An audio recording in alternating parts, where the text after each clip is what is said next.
introduce our first speaker here. So Alex Faaborg here is a principal designer at Mozilla, where he focuses on the visual and interactive design of Firefox. He also contributes to Mozilla Labs, which explores the next stage in the evolution of the web and its long-term future. He has extensive experience in artificial intelligence, user interface design, and cognitive science, and is a graduate of the MIT Media Laboratory. So welcome, Alex.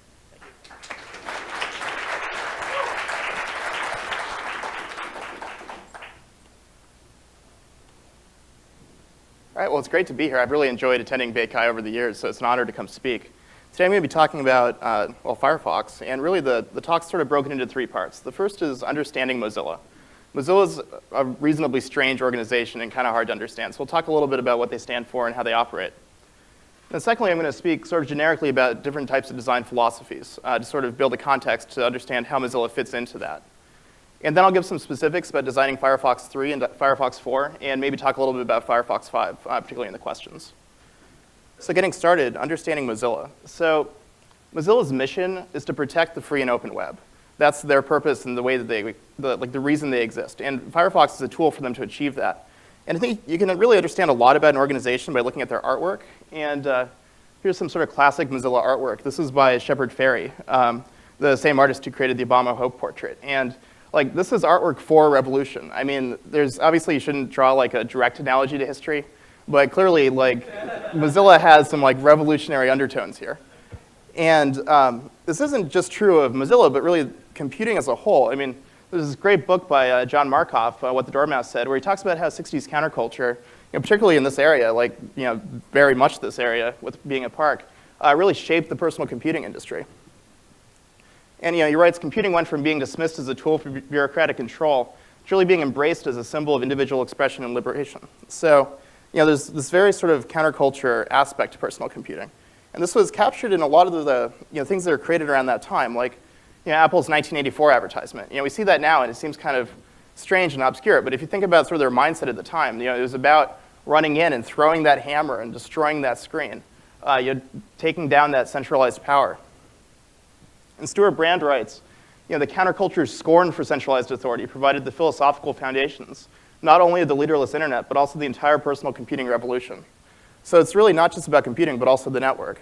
And of course, today we both have personal computers, and we have the free and open web. And especially in terms of the free and open web, we can really thank a lot of the people in Netscape and the work that they did. And who knows where that industry is going to go. This could all turn into television again. It could be controlled by a small number of companies who decide what we see and hear, and there's a lot of precedent for that.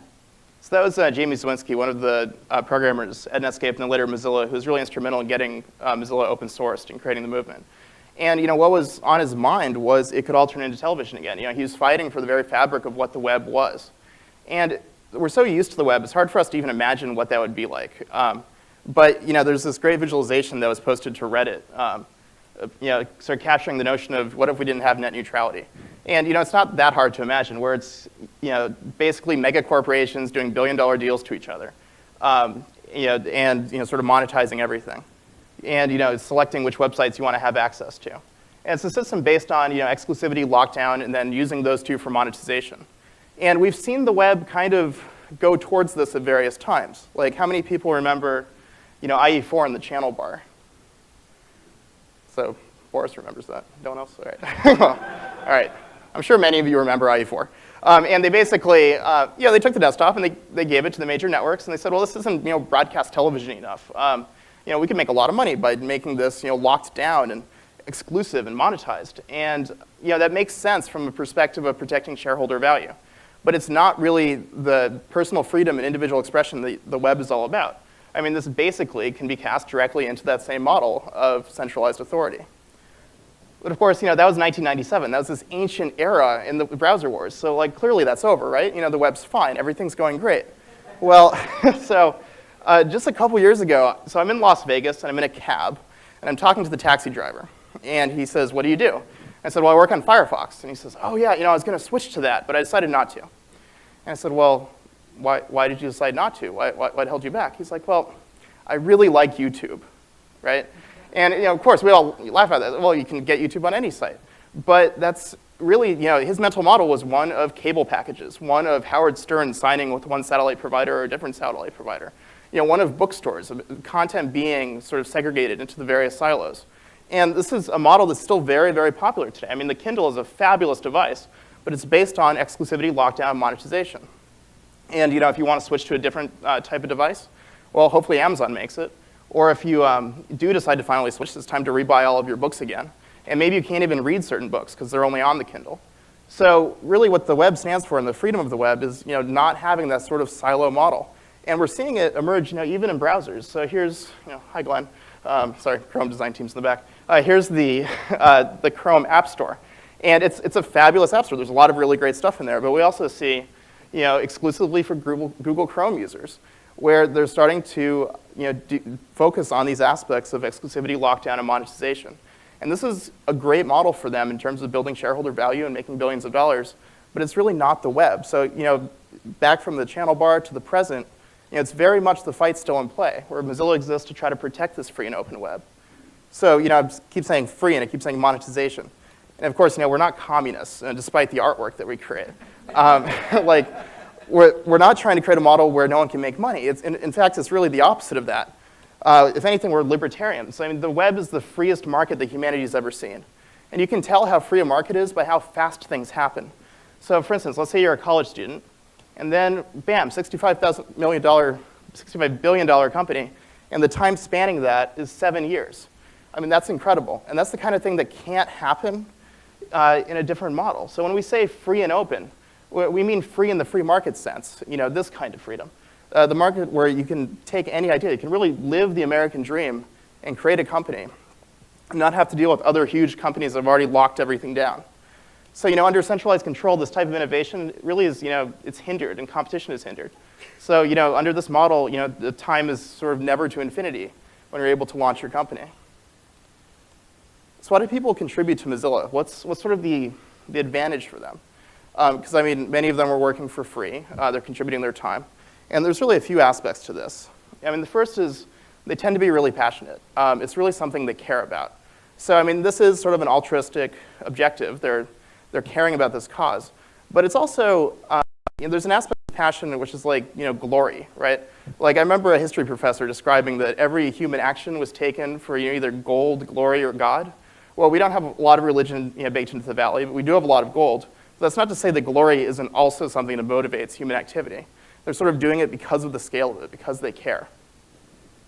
So another thing that's not really altruistic but motivates people is access. So let's say you're working on a JavaScript engine and how to optimize it. It's very much in your interest to be able to speak with the guy who created JavaScript as you try to share ideas and work together. So we have many PhD computer science students helping us, not just to help us, but also to help them further their research and give them access to to channels they otherwise wouldn't have. Then sort of the third aspect is identity. The people really, working on Firefox is more than just something they do. It becomes sort of part of their personal identity. And this is of course a temporary tattoo, but there's this aspect of people really, sort of passionately caring about this cause. And another interesting thing is, contributors, they span the entire organization. It's not just engineering, it's not just code. So for instance, marketing is a great example where we see Firefox 1.0, this was an ad in the New York Times, and the logo is made out of the names of people who donated to get that ad in place. So it's interesting both in terms of the message, but also in the fact that we didn't really know this was happening. Like it just sort of self-organized itself and got put into the New York Times. An ad executive helped out with getting the ad in at the very end for, just for free because he cared. Sometimes the marketing's not quite as conventional as a normal newspaper ad. Here's a bunch of students at Oregon State University learned how to make a crop circle. It actually was humans that made it. It's really not that hard. And they documented the whole thing as the other hilarious thing. It's open source crop circles. Or projecting Firefox onto the Coliseum. So it's not code, it's marketing. Also legal. So how many people have unlocked their cell phones in the audience? All right, 3. So this is now legal to do in the US, which is great. And Mozilla filed some documents in favor of this, and it was legal contributors, law school students that were interested in doing this. They They brought the cause to us, and then Mozilla was a channel for them. So it is now legal to unlock your phone. So how many people have unlocked their phone in the audience? You want to fess up to it? And of course, outside of code and marketing and legal, we have design. And that's what this talk's about. So first I want to talk a little bit about design philosophy, basically understanding how Mozilla fits into the spectrum. So I'd argue there's really two approaches to UX design. So the first one you could call user-centric design, where here you're focusing on user needs and things they want, and if they like A more than B, and they say the customer is always right. So you're really intently sort of monitoring and focusing on customers. And then the second sort of other end of the spectrum is sort of the strong designer model, where in this model, the designer's basically saying, I know what you want more than you do. Like, I don't want to talk to you, I don't want to listen to you, I've got this grand vision of this thing that I want to make. And it's usually not all one or the other. There's usually some kind of spectrum, and a design team will land somewhere on that spectrum. So to provide some various examples of how we've seen this play out in terms of color, of course, there's the classic Google post of 41 shades of blue as they're trying to optimize for the perfect shade. And then into the other model, you have any color you want as long as it's black. The sort of Henry Ford, I don't care about your data. So really, both models have inherent risks built into them. So the risk of the strong designer model is they might be a total idiot. Like, you might just have colossal failure under this model. Like, to draw an analogy to Hollywood, you have directors, and they might direct a fantastic movie if they're in charge, or it might be an awful movie. Or you could focus group the movie a lot, and then you're sort of guaranteed to get just sort of an average movie. Audiences will like it. It's probably not going to spike up to brilliant, but it's more sort of tolerant of risk. So under the strong designer, you could have huge success, huge failure. This is something Don Norman likes to talk about. So that's not to say there isn't risks built into the sort of bland approach. In fact, blandness is one of these. Side effects here include complexity, where everyone wants a particular feature. So you're trying to get all those features in. You're listening to these people, and you realize they want various things. So Microsoft Office for many years was an example of this, where they would continually sort of focus group and market research, and then continue to add that complexity. And then the other problem is blandness. Basically, the problem here is you're going to take everyone's favorite color, then you just average that together to gray, and there you go. You have your statistically best, most optimal solution. So we did that to color, but you could also focus group of painting, more complicated things. So you ask people, what they want, traditional, modern, George Washington, they like trees. And here we are, right? Komar and Melamede did this as a hilarious sort of piece of art as they focus grouped paintings. I'll just drink my water as you enjoy how awful this painting is. Yeah, that's a bad thing. So clearly focus groups can destroy art, as they showed. But that's art. What about science? Like, clearly focus groups can't destroy science. Science is science, right? So, great example in the 1950s where people were being asked if they liked the weight of their handset. And everyone said, yeah, it's great. No change needed. So, based off of science, you could say, well, things seem to be okay. But the problem here is people actually wanted something that was about half the weight of the handset they were given. And as you notice now, handsets are very light, and in the past they were very heavy. But when you asked them, they just basically lied to you. They didn't realize they were lying, but they thought things were fine. So the challenge is to really correctly build the scientific experiment. You have to actually build both handsets and actually give people a chance to use them. Now, unfortunately, it's hard to do this early in the design process because there's a lot of engineering that goes into building.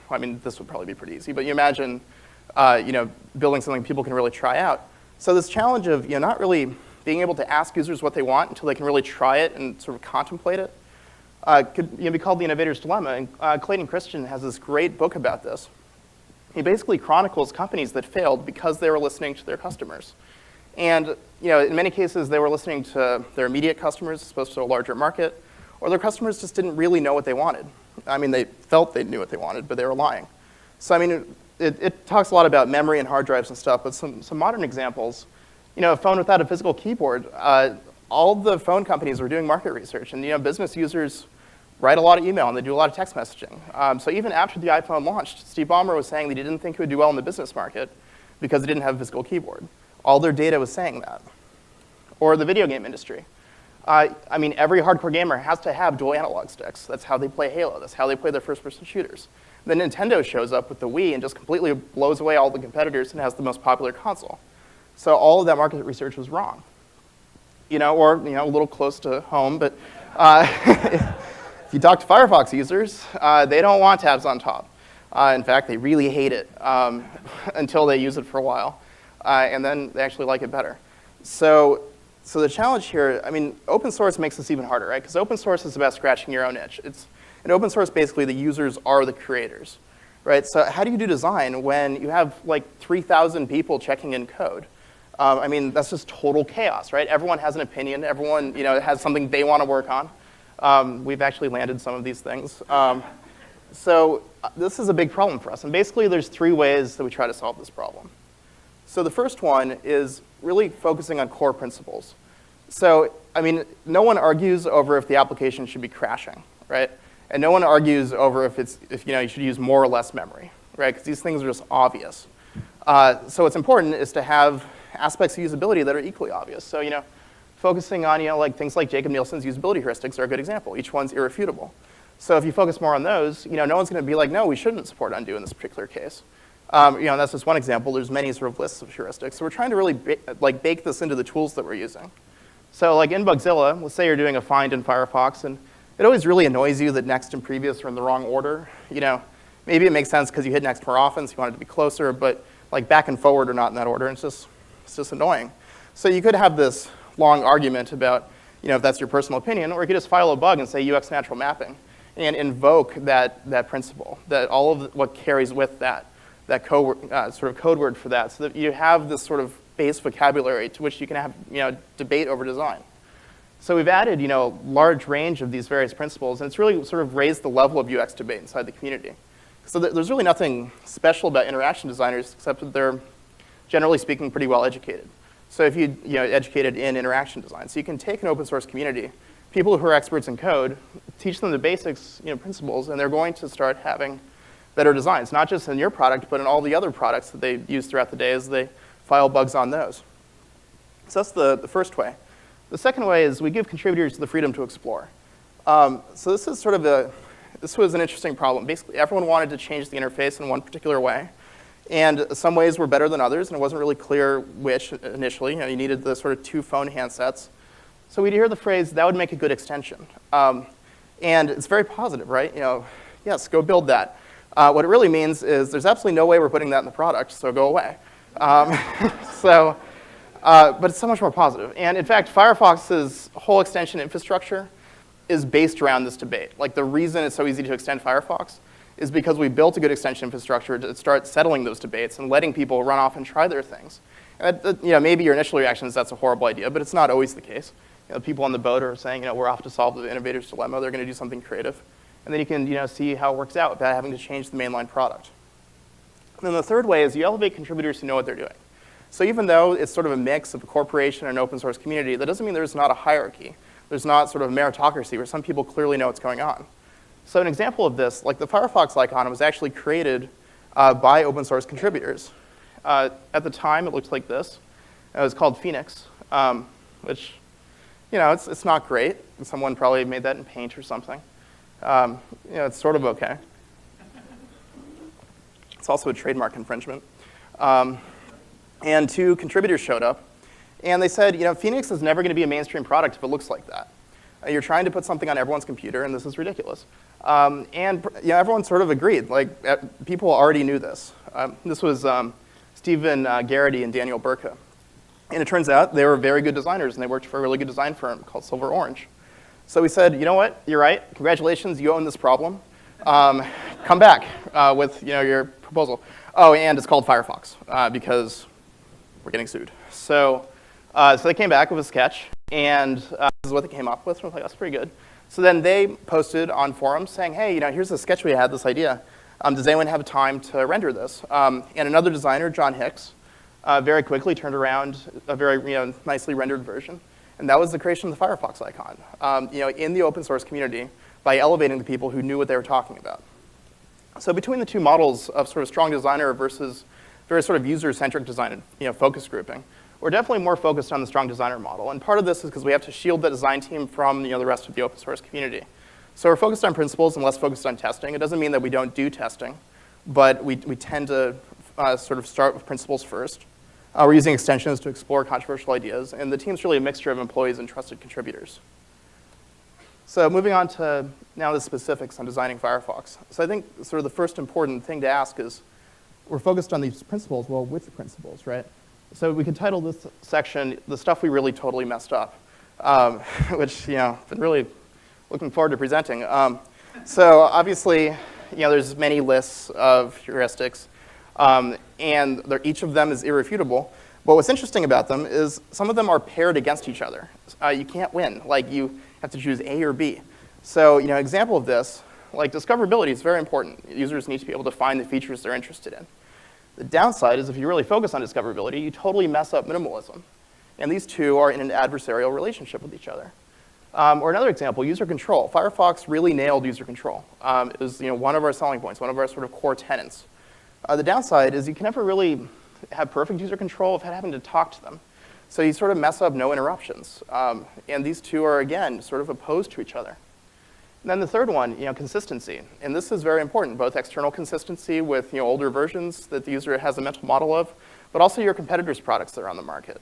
So it makes it very easy for them to transition over. And the downside of consistency is you can't really have anything that's really, truly new. So again, these two are against each other.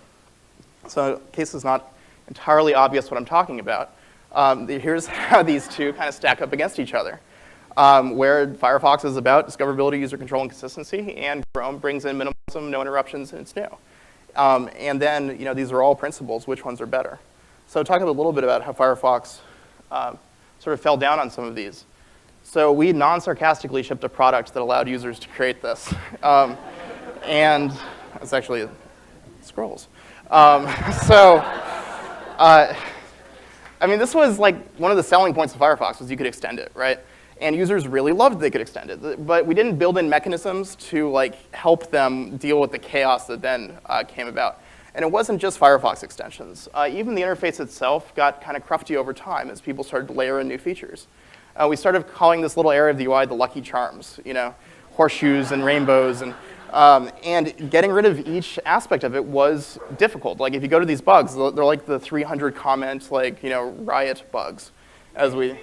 Yes, right, we hate RSS. So this was hard for us, trying to say, yes, discoverability and user control is important, but minimalism is key as well. And you have to strike a good balance there. You have to realize they're in competition. So another aspect, user control versus interruptions. Firefox is all about interrupting you. So we ask you a question on open. Then during Firefox, we ask you a question, hey, new version. Then when you quit, we ask you another question. We're just constantly interrupting you. And as you try to sort of beat down these interruptions, it's always, well, but user control, right? The user needs to be in control of what version they're running. The user needs to be in control of setting default browser. And of course, there's ways to provide users control that don't focus on direct interruptions. But in many cases, they're not aware of the question to begin with. So it's kind of false user control. So again, it's this debate between which of these two is more important. And then sort of the final one, consistency versus being new. And when Firefox was first launching, this was everyone's web browser, right? And right around the same time as Firefox 2 coming out, Microsoft introduced IE7, where they made some pretty radical changes. They were shipping Vista at the same time, but they rolled out the Vista-style UI to Windows XP users. So if we look at where controls moved, go ahead and just kill the color here. And if we're just focusing on the core, 12 core controls of the command structure of the browser, things like back, forward, stop, reload, home, location bar, it was really sort of an array of where things went off to. And people were able to adapt to it. It didn't take them too long. But if we looked at Firefox 2 at the exact same time frame, where again we have IE6, here we have Firefox 2, kill the color, it's exactly the same. And stop and reload switched position for Netscape consistency, so it's still a consistency argument. But it was very easy for users to transition over. So looking at these two again, IE6 to 7 versus 6 to Firefox 2, it was ironically easier for users to switch out of the Microsoft product line than it was for users to stay inside the Microsoft product line. And during the same time period, now of course usability is only one aspect of making a product a success, but Firefox was really taking off. Like we were moving just tens and tens of millions of users off of IE and towards Firefox. And the theory was, it's easier for them to adopt. We've created an adoption curve where they can move over just seamlessly. They don't have to relearn anything. It feels natural. So the problem with this is we kept on the strategy too long. So now we have users on IE8, right? And here's Firefox 3. Now Firefox 3 is designed to pull users off of IE6. And it's particularly complicated because we have like half of the marketplace on IE6 and half of the marketplace on a mixture of IE7 and 8. So which half are we going to target? And here we see everything plays in reverse. In this case, the 12 core controls, they have navigation here and then the command structure on that side. And Firefox performs very poorly. And of course, around the time of IE8, Chrome was also available. And we see how they do. Now, obviously, they stripped a lot out. But in terms of the core controls, we see there's actually quite a bit of consistency, especially with Page and Tools having the same command structure. Or close to the same. Glenn just kind of smirked. No, not the same. All right. Well, you have something called Page, and you have something called Tools. So they're named the same. Anyway. So during this time period, we see that IE8 to Chrome was basically an easier path for users than IE8 to Firefox 3. IE8 to Firefox 3 had them sort of relearn in terms of this XP mindset of dealing with a traditional menu bar. So it's not that consistency was wrong, it's just we didn't react, we didn't move fast enough in that case. We should have started pulling people off of IE8 considerably sooner. I mean, Firefox 3 is still shipping today. We released the release candidate for Firefox 4 yesterday, but it's not on, yes? Mozilla people are like, yay. It's not on the market yet. It will be on the market very shortly. But we're still at this moment trying to pull people off of IE6 in terms of interface. And that's, they've like 12% market share on IE6 now. So sort of moving on off the stuff we got wrong to the stuff we got right, this is the more fun part of the talk. The first thing I want to talk about is the concept of flow. It's kind of hard to describe. You basically have to describe a situation that other people can remember being in before they really understand what I'm talking about. But let's say you're driving a car. And over time, you don't really think about driving anymore. Like, you're still obeying traffic laws. And you're not driving irresponsibly. But suddenly you're just thinking about how your day was going. And sort of the car just kind of fades away. And the car kind of becomes an extension of yourself. In the same way that you don't really think about walking. You're just sort of one of that car, and you've almost sort of like isolated the mental process of driving. And this occurs not just with driving, but all sorts of other things. So if you play a lot of music, a particular instrument, you'll notice that when you become very good, the instrument itself fades away. And you're just making music. Or example that maybe more people are familiar with, playing a video game, and you don't think about the controller after a while. You start to think about the narrative of the game and sort of the world that you're in. And you're not thinking about the position of the buttons. The controller just kind of becomes an extension of your hand. So we really wanted to make sure that users could achieve flow in Firefox, aside from when we're interrupting them with questions. So a big part of this had to do with visual design. So, and this was frankly kind of hard because we didn't want anything that really stood out. We wanted something just kind of meshed with everything else. So as Firefox sort of became part of your workflow throughout the day, it didn't draw a tremendous amount of attention to itself. It sort of just was the way all of your windows were. And of course, when you stare at it and you think of it, you say, well, wow, that silver is just so ugly. But people don't really stare at their windows throughout the day and analyze how they look. They just sort of use their computer. So we wanted the interface to just sort of fade into nothingness, for it to become an extension of yourself. But we had these two objectives that were pretty much opposites of each other. One was just mesh, just be exactly like the native OS, whatever that is, so that it feels natural and users don't think about it. Like, we didn't want to focus too heavily on our brand. I mean, like Safari on Windows initially, or iTunes on Windows. It's an Apple product, and it's sort of shouting Apple product at you the entire time that you're using it. It looks completely different. Or, I mean, Chrome meshes in terms of colors with the platform pretty well. But it is, googly. It's got this sort of Google-ness sort of baked into it for brand purposes and for, people knowing uniquely what it is. So we didn't want to draw too much attention to the product. We wanted it to feel native. But we also wanted it to be uniquely Firefox. And these are opposed to each other. So what we ended up doing is we looked at all the visual variables, and we basically just chopped them in half. Where we said, OK, the color and the value and the texture, basically the material that something's made out of, that gets assigned over to the surrounding operating system. And then everything else is uniquely Firefox.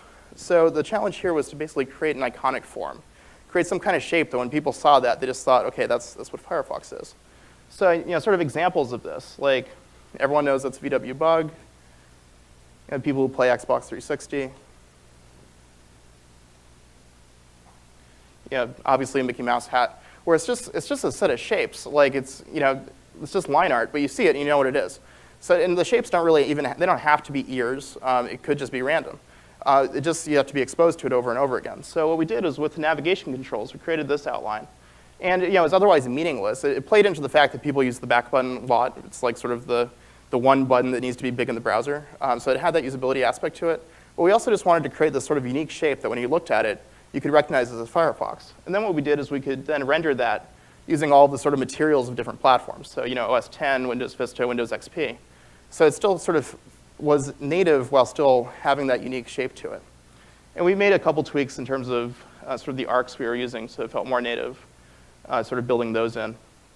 And the result was we had something that visually sort of meshed, but at the same time was uniquely Firefox. So everything lines up, but it also feels like an OS 10 application, or it feels like a Windows XP application. And the goal is, like basically the on-television test, where if someone's using Firefox and you sort of glance at it, does it just sort of seem familiar? If you've been using Firefox, you recognize it while not sort of standing out. Or the over-the-shoulder test, where someone has Firefox up on their computer, and it clearly is an OS 10 application, but it's just different enough that it's not Safari. So another important thing that we were focused on was visual hierarchy. Probably the best example that I can think of a visual hierarchy in an interface is the TiVo remote. It does an absolutely fantastic job. I mean, what's the most important control on this remote? Pause, yes. What is the most important control on this remote? Well, play. What's the second most important control on this remote? And then it becomes really hard. So there's really sort of two aspects of this. The first is physical. How quickly can you find the target that you're looking for? On a physical remote, you're literally touching the target. In an interface, you have to look at it and move the mouse to it, so it's still physical. In fact, you're doing the visual acquisition and the mouse movement. And then the second is cognitive, so you're not even looking at the interface. Can you, in your head, picture where that control is? So like everyone knows where the pause button is on a TiVo remote. You can even sort of picture the curvature of the bottom of it and how the pause button fits into it. And also, mentally, but then just physically, even if you're just really squinting, this is very accurately named the squint test, you can see that control. It's clearly most obvious. And that also comes into play for sort of the very initial sort of visual processing that we do, where that's sort of the level of information we're bringing in. Even during that phase, you can find that control. So for Firefox, the back button is passing that squint test. And you also sort of have this good mental model of where the back button is because of its shape. So the second aspect of this is cognitive, where if you're trying to think of a control, like the slow button, like can you remember where the slow button is on a TiVo remote? Can you? Like everyone probably can. All right, blank stares. Well, the slow button is directly south of the pause button, which is very easy to remember because it's in relationship to something that was larger in the hierarchy. Or in the case of the PS2 remote, I think it's up 2 and 1 to the right or something. It just becomes this sort of impossible to remember grid. So basically focusing on landmarks. And I mean, this is how we build mental models of everything, is seeing these sort of unique shapes and sort of remembering things relative to each other. So I mean, here's Europe, and Europe's really easy. It's very easy to memorize these countries. So I'm going to highlight one of the countries, and I want everyone to shout out which country it is, all at the same time, or as fast as you can think of it. It will probably be all at the same time. All right, ready? Italy. All right, let's play again. Ready? All right, come on. All right, thank you. All right, and just to prove this isn't a country versus states thing. Ready? All right. So the forward button is basically Florida's. It's like Florida's the back button. Even when we clear out what the glyphs are, you can sort of over time memorize what these controls are because of their sort of unique shape and their notion relative to each other, versus just a uniform set. So another thing we focused on very heavily with the design of Firefox was efficiency of use. Trying to figure out exactly how many interactions were involved for a particular task, and if there's any way for us to narrow that down, just sort of take every little aspect of time and figure out if there's some more efficient way of doing things. And one of the ways this really got baked into the product was the changes to the location bar, where this is a very early mock-up of the changes we were making, where we're working on an algorithm which we ended up calling frequency. It's sort of a mixture of frequency and recency, where we're looking at what you type in and then what results you select, and then having that pair over time. And I mean, we basically stole this. It wasn't our idea. Quicksilver on OS 10, I'm sure maybe they took it for someone else, but it's a fantastic idea. Because over time, it sort of adapts and learns. It learns that you type letter F, you want Firefox. So we basically applied that algorithm to the location bar. And it was able to very efficiently just clear out most of the other keystrokes, and the browser just sort of became your browser and sort of meshed with your behavior. So another thing we worked on was selective visual variables. Sort of the best way to show this as an example, this also ties into the location bar. So in this array, how many Ks are there? Just shout the number when you count all of them.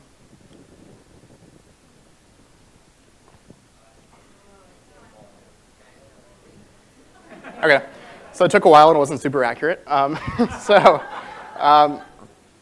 that was shape, but some visual variables are selective, where you can find them immediately. So how many red letters are there? All right, really fast. So basically, some variables are selective and some aren't, meaning that constant time to access versus doing a linear search. So the nice thing about color being selective is you can build that into your information displays. And it's not just Firefox and the location bar. We also see this in Google search results, where if you know you're looking for a URL, you can just sort of mentally filter on green, then just start scanning all the URLs. Or you can mentally filter on blue if you're looking for a title and just start scanning down. So even though we've taken those two pieces of information and sort of meshed them into one list, you can still just sort of select on the one that you want to filter on. So that was all stuff in Firefox 3. Sort of quickly going into Firefox 4. One of the first things we focused a lot on was the conceptual model of the application. And this over time had kind of become a mess. So if you look at Firefox 3.5, green controls act on the tab and purple controls act on the browser itself. And then when you're really used to a browser, it seems obvious. But if you just sat down for the very first time and looked at a browser, it's not clear that back and forward are going to control the tab that has the focus. If anything, it might control which tab was selected. So if I select tab A, then I select tab B, and I hit back, I might expect tab A to be selected again. So, and this is kind of an artifact over time of the fact that tabs were added at the same time that we're trying to pull market share off of IE without sort of changing position too much. And of course, we started stripping out a lot of controls, but then it's still a mess in terms of the conceptual model. So putting tabs on top really sort of streamlines that, where the back and forward are going to act on the correct thing. And then it's not just conceptual model. You obviously have the Fitts law wins of getting something up against the screen edge. But the thing was, we already knew about this stuff. We knew about this stuff for years, and Firefox still didn't have that interface. So what sort of triggered that? And basically, it was a series of mock-ups that we had exploring what the web could be in terms of applications that was able to convince people to go over to putting tabs on top. With through HTML5 exposing native toolbars and native menu bars, to have these sort of rich applications. In this case, we're able to strip away the browser controls because it's something the user's installed. In this case, it's actually running as an open app tab. And sort of have this native feel that brings web applications to the full sort of desktop experience. So here's a map example. Here's a spreadsheet example, sort of basing off Google spreadsheets, where you have the full sort of accessibility and you don't have this sort of box inside a box inside a box aspect of the web, where it'd be silly if you opened up Microsoft Excel and it had a location bar showing you the location of the exe in your hard drive. You don't really need a location bar for applications. So by putting tabs on top, we're able to create this conceptual model where the application could really own the entire space. So another thing we worked on was, again, consistency is one of the things that we're very big on, was sort of interactive integration with the surrounding operating system, and particularly on Windows. There's a sort of notion of this very sort of high contrast button in the upper left that's going to have core controls like printing or going full screen, things like that. So it really just made sense in this model where users are interacting with these applications throughout the day to have that same notion for Firefox, where we have, this is of course for users on Vista or Windows 7. We still have a traditional interface for users on Windows XP with the menu bar. But it just really sort of made sense to have, if you need to print this document, you're thinking, something that starts with an F that's colorful in the upper left. And it also works really well because it serves as sort of a title and a control at the same time, so you're able to collapse two things into one thing to sort of streamline the interface. And of course, it helps with brand recognition, having users sort of constantly interact with the brand of your product. So another thing we worked on was spatial memory. So basically, you can sort of picture your kitchen in your head, and you know where your forks are. They have very high frequency, in fact, your forks. And in addition to having high frequency, you put the forks in that drawer. So we were focused with this in terms of tab management, where this is a new feature called Panorama, where you can go into this mode and start organizing your tabs into various groups of things that you work on. Because Firefox users have, literally hundreds of tabs in some cases. It can then sort of, filter down to just focusing on that one specific group. And because you place them into that position, you build up that strong memory of where they are. So another thing we sort of focused on more of Firefox 4 than previously was usage metrics. Where we're basically, counting clicks. This is pretty common. A lot of people do this. And it was really useful in terms of understanding what was critical and what wasn't in terms of the browser. A lot of our sort of initial thoughts that we had were proven true. I was still kind of shocked that a lot of users will click the up arrow on the scroll bar, which is kind of disturbing. Just sort of clicking it over and over again to scroll. Also, looking at the menu bar was very interesting. Which commands are being heavily used and which aren't. And what was important about getting this data was it allowed us to really sort of recraft, when we were reorganizing and recrafting the menu, we could really streamline operations. So here's one of the early versions of the Firefox buttons with the contents of when you click on that.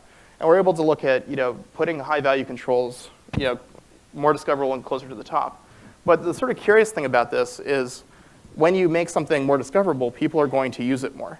So then the metrics are going to follow with what you do.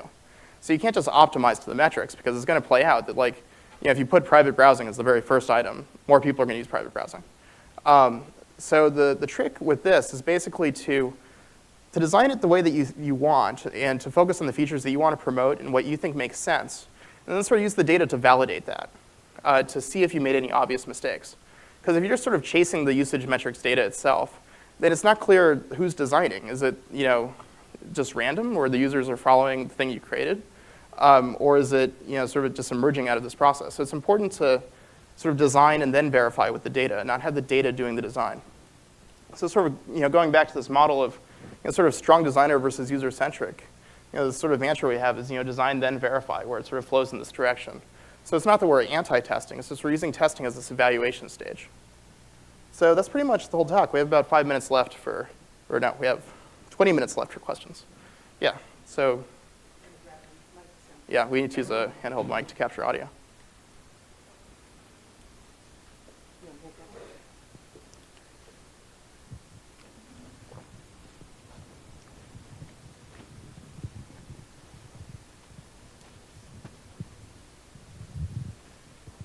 So my question for you is, I work at basically a security company, and how do you guys kind of deal with the making security as usable, or make it usable as secure allows, kind of all the different things that are involved in actually keeping something secure while still making it usable? This is a very good question, and something that's actually kind of debated. So it's my personal view that security isn't something that really the user should be in control of. It should be secure by itself, just as your car shouldn't explode, based off of how you drive it. The car should just simply not explode. In fact, I think every time we talk about security, we undermine the user's confidence in the product. And that's hard because pretty much everyone on the security team wants to talk about security all the time, right? And I think as we do that, people are starting to get freaked out that they think Firefox is insecure. So I mean, one aspect of this is we're very public with how many security vulnerabilities we have. I mean, we have to be because everything's open and public. Whereas Microsoft in particular doesn't make those announcements based off of their security vulnerabilities. So if you're just sort of looking at the news, it's pretty clear that Microsoft has a more secure product. But what they have is a quieter product. So there's that aspect of it. Another is sort of making sure that we understand where the user's confused. So the location bar is, I mean, unfortunately, Tim Berners-Lee made some big mistakes. It's subdomain, then domain, and then path. So the most important critical piece of information is in the middle. And most people don't understand that sort of structure where it gets higher and then lower. It's too bad it's not com.mozilla/path, right? That would have been much nicer. So we need to make sure that we've redesigned that so that it's very clear which piece of information is the most critical. I mean, we see this a lot with using gray versus black, things like that, where we have some mock-ups that involve some even more obvious aspects that people can parse that information correctly. So, did that cover it? Yeah. Hey, Jimmy. Great talk. I was just curious, you kind of alluded to this App Store model that you showed earlier, and that's certainly a model that's been picking up steam, especially in the mobile world, and now, Google's trying to put it into the desktop model. And it's something that people have gotten used to on mobile phones and so on. How do you see that kind of mental model merging with, the open web model that we're used to on the desktop? So there's some things that are very good about the App Store. I mean, it is recognition over recall, right? You're looking at these objects that you've, maybe even spatial memory. You've placed these apps where you put them, on your home screen. You acquired them. They all have colorful icons, so you can recognize them. Whereas the location bar, it's text entry, it's the command line, it's recall. So that aspect's really good, and it's really important. The only thing that sort of concerns me is when you have app stores that are locked into a particular product. So I mean, a lot of people can't move over to Android because they've spent a lot of money on their iPhone applications. And obviously it makes a lot of sense for Apple to use that model to try to lock people into their phone. But the whole point of the web is the fact that you can move between devices. You can move between operating systems. So the extent to which people are using open standards to create lockdown applications is really worrisome. It needs to be the case that when you open up, switching over to Firefox as your browser, any application you've acquired from another store is going to be immediately available and paid for and accessible in Firefox. Yeah. So a quick question about the Chrome store. If you make a HTML app for the Chrome store, it will run on any browser that supports those HTML5 calls, CSS3 or JavaScript. So they're not really locking you into Chrome. They're locking you into a browser that has those features. So could you talk a little bit about the collaboration between you and Chrome and trying to bring the whole ecosystem together in HTML5, CSS3, the latest JavaScript, and just, they're Right. open, you're open, you guys should work together. Right.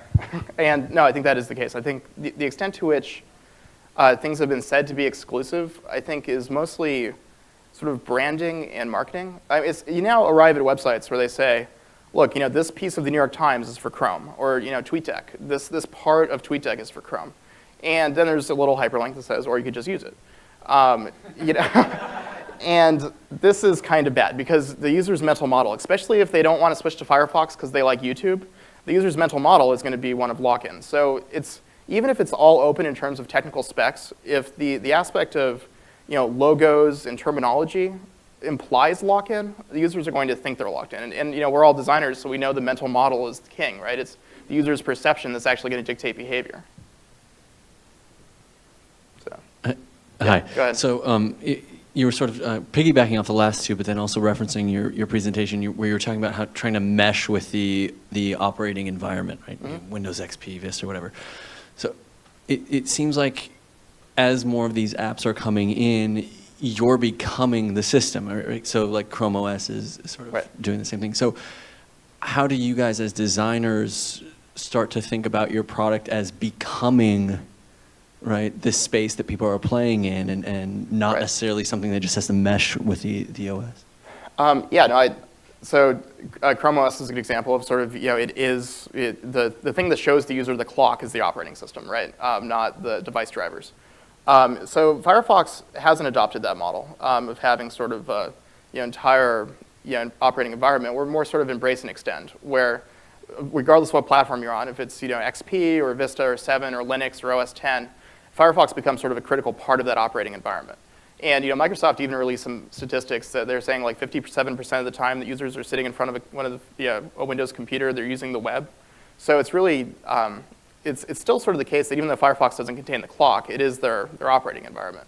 So one of the things we're doing a lot of thinking around, especially for Firefox 5, I can call up some mock-ups on this. Here we are.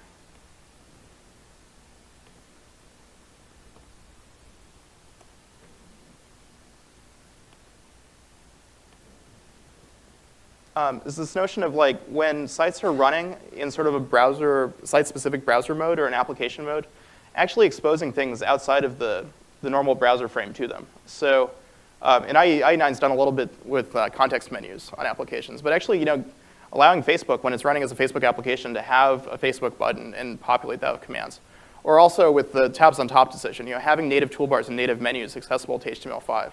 So it's now the case that you write a web application, and it's not just you're writing for this frame inside of this window, but you're writing this full feature-rich application that can take advantage of all the sort of aspects that the operating system involves. Be it right-click menu on the dock on OS 10, or just having a big icon on the dock on OS 10.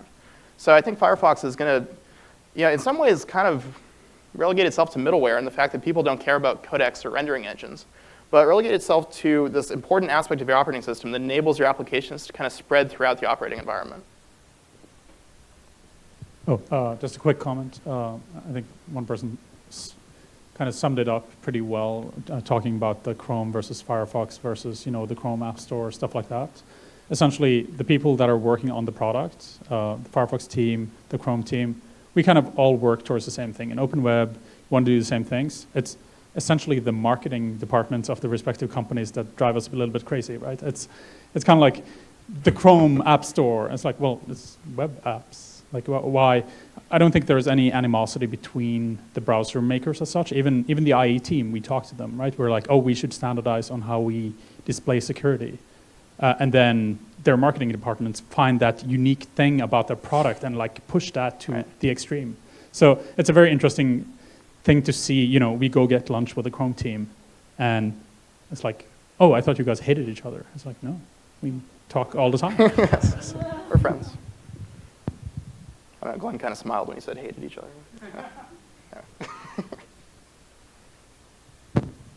Thanks for the Yeah. presentation. In your slides, you spent a fair amount of time on the slides with the green and red arrows. Mhm. There seemed to be an assumption there that it was terribly important to make sure that users would see all the buttons in places where they would expect. In the experiences I've had of helping people transition between browsers and use computers in general, I find that typically they only use one or two of the gadgets in the user interface and are totally confused. So trying to preserve location turned out not to be terribly important. Yeah, no, I think it's definitely the case that someone can very quickly wrap their head around a new configuration of controls. The problem is they're making the decision on if they want to switch to a new browser in such a tremendously short amount of time. They can very quickly sort of look at Firefox and say, no, I don't know how to use this, close it, and then never come back. So under that model, it's really important to sort of acquire the user quickly. Also, the controls that I was focusing on, even though there was a lot of arrows, it was the command structure, the menu commands like file and print and things like that. And also like back, forward, reload, stop. I mean, stuff that everyone's going to be using in a browser. So it wasn't, did they move the RSS button? Like, we could definitely move the RSS button. We could remove the RSS button and it wouldn't impact anything. So, so that's true. The other thing that I think we were consistent at the same time that we were bringing in lots and lots of market share from IE. So I think there might have been a correlation in thought where people overvalued consistency later because it was so successful for us. And I mean, I think it's also been successful for Chrome to some extent with having the page and tools button for bringing IE users in. But I don't think we've correctly validated that it is necessarily as important as we believe it is.